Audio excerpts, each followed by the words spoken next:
My tools are not these very fancy things that I don't understand at all. I still use like watercolor paints. You saw some of my drawings out there. Very traditional, old school painting style. But my tools are ultimately pattern, texture, and silhouette.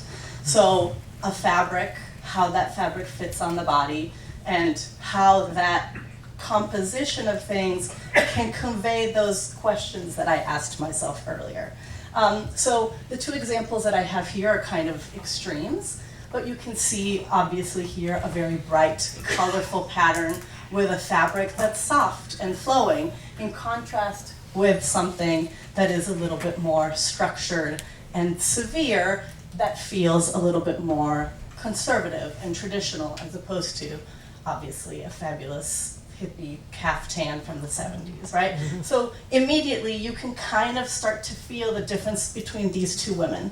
And what's giving us that feeling is the material, the pattern, and the way in which that material fits their bodies.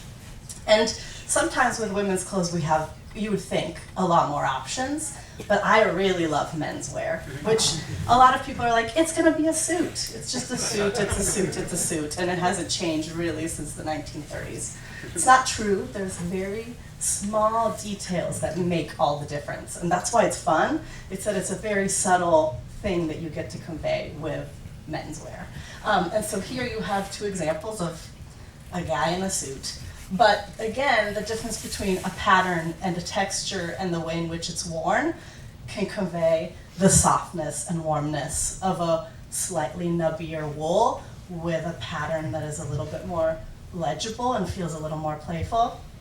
Obviously, you pair it with a sweater and automatically it feels softer, as opposed to a three-piece suit with a very subtle pattern and a much more structured fit. It feels a little bit more business-like and professional and tailored, and obviously feels very luxe.